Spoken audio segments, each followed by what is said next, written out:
What's up, guys? Welcome to another video of DevTalks with your host Travian, where we talk about everything engineering and technology wise. In this video, we're actually going to dive into some really good, or I shouldn't say really good, but one of the most popular robotaxi brands, Waymo.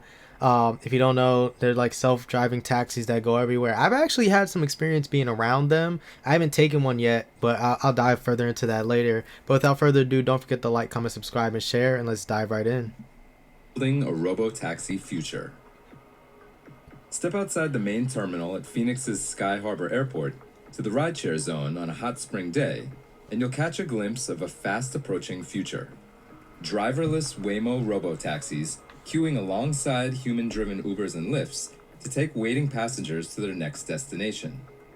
The service just launched in Austin and continues to expand in San Francisco, Los Angeles, and Silicon Valley, but Phoenix has been its home turf for years, kicking off paid public rides there in 2020. And now, the region that helped perfect the AI-enabled tech has quietly become Waymo's robotaxi production hub.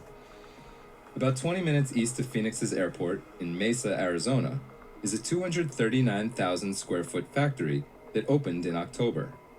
Every day, it churns out several battery-powered white Jaguar I-Pace electric SUVs loaded up with the company's custom-designed computer, cameras, radar, and laser LiDAR sensors on a single production line. But the plan is to dramatically scale up the pace and automate output to keep up with growth plans. This, according to Kent Yu, Waymo's head of vehicle manufacturing, who previously managed production operations for Apple and General Motors. Yu told Forbes that this facility will, quote, need to be capable of doing tens of thousands per year. That production scale is small compared to traditional auto plants that make hundreds of thousands of vehicles a year. But the 1,500 robotaxis Waymo has provide more than 250,000 paid rides a week, or about 24 a day.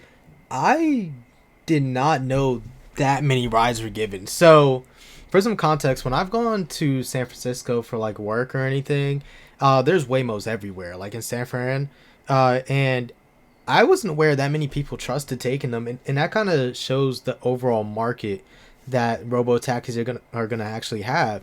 I remember a few months ago when Elon showed that he was coming out with Tesla robo taxis and the plans for those and everything, and their own self charging booths and places to go for the EV versions. Um, and they seem nice, but I still have a lot of questions regarding to those. But Waymo's building a lot of them. 250,000 paid rides a week. That is a lot. 24 rides per day per vehicle. That is a lot of rides that people are taking out of Waymo out over there on the West Coast. Waymo doesn't exist out where I live in any capacity at all. But I remember a few things where Waymo does have some issues though for their rides. I've seen them go into circles constantly in a parking lot. And then also one of my coworkers, a group of them took a Waymo to work to the office one morning, and it got stuck at a right turn and people were like driving around it and a whole bunch of other stuff. So like it causes some traffic disruption. Really, like sometimes it just will get stuck and it just will never, and it's trying to yield and it will just never go. So people go around it, it just messes everything up.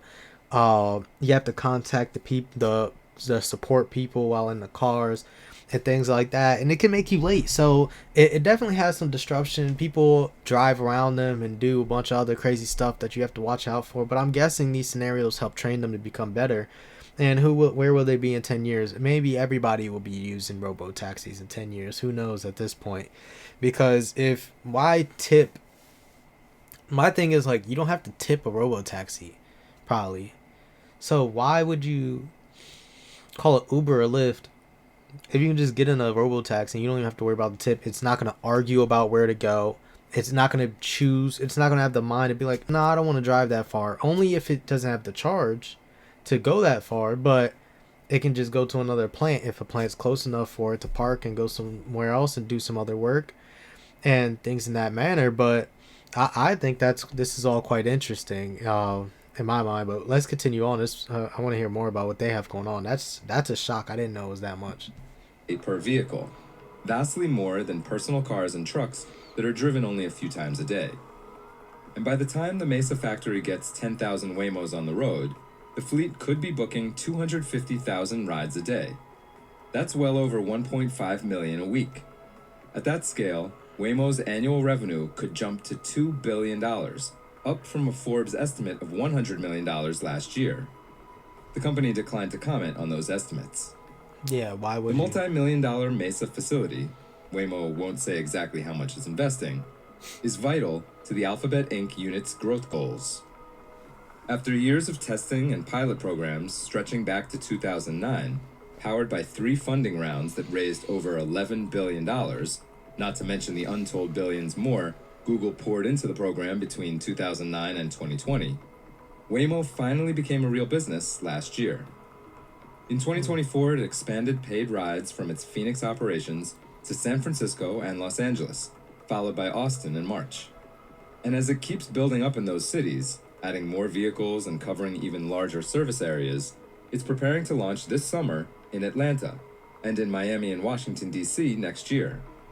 That was the thing. I was right. So they don't have anything on the East Coast yet, but it seems that towards the end of this year and next year, they're going to be expanding more to this side, and that's why the facilities are getting built so that they can bring these more vehicles over on the East Coast. Taxi drivers, like when they get to New York and things, I feel bad for all the taxi drivers, all those people who do ride sharing and things, because once when they all get out here, you gonna have to find something else to do. It's gonna come to a point where Waymo gonna be doing your Grubhub and DoorDash orders, where they just drive up, somebody puts it in the car, and it drives to you, and you come get it.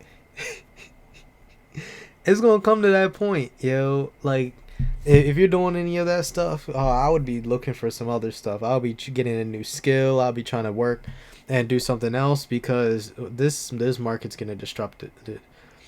Tesla's getting on this. No matter what struggles Tesla's going through now, people are going to forget. They're going to bounce back like never before from this. But yeah, both of them, I'd be looking for other types of work at this point.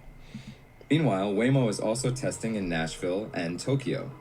If those cities are as viable as those it currently operates in, the company could soon be carrying millions of passengers weekly, if not daily. After nearly 16 years, Alphabet's big bet may finally pay off. Alphabet CEO Sundar Pichai has said there's also the possibility of licensing the technology for use in personal vehicles. Last week, Waymo took a step toward doing that by announcing a partnership with Toyota to design a next-generation vehicle platform for autonomous cars and trucks, as well as to study how to use Waymo's system in personal vehicles. The factory is run with Magna, a leading auto engineering and manufacturing company that produced the Jaguar I-Pace Waymo uses at its Graz, Austria plant. It replaces a smaller Detroit assembly facility Waymo opened in 2019, also with Magna, and closed at the end of 2024. Yeah, so there's a few things that was just said right there that's actually quite interesting, because this video just came up, and I don't think they're going to bring anything up about tariffs, but right now, this is exactly what they're talking about as far as businesses were somewhere at one point. So I didn't know that they were partnered with Alphabet, but hey, that's a plus for any company to get a partnership kind of like that. But the thing is, they had plants in Detroit originally. So we're about to get to the fun part in a second. Last year, before our new president came in, they closed the Detroit plant and they were building cars for Waymo in another country. And most likely doing that for how much stuff is. And as you see, they're already very tight-lipped about how much they're spending on all this kind of stuff. But they did it to save costs and everything. And then now all of a sudden, they're building a new one in Nevada, Arizona, Nevada, Phoenix. I forget exactly where they said it in the beginning of the video, but now they're building a new factory over closer towards where they're actually headquartered at and things in that regard. And they're going to bring new factories out here all of a sudden when tariffs exist. And this is one of the things that Trump talks about that I actually agree with on that stance. But I believe that's the reason why they're doing it as well here too. It if nothing else makes sense on why they didn't do it I don't think he's gonna bring up that as a reasoning, but yeah, they obviously left, and now they have to come back to be more profitable and stuff and spread out throughout the United States and things, because they were getting ready to do it regardless. But now, it hopefully it's more beneficial for the U.S. and everything, because we're in it, and we have to deal with it. But let's just finish this video up and then wrap everything up.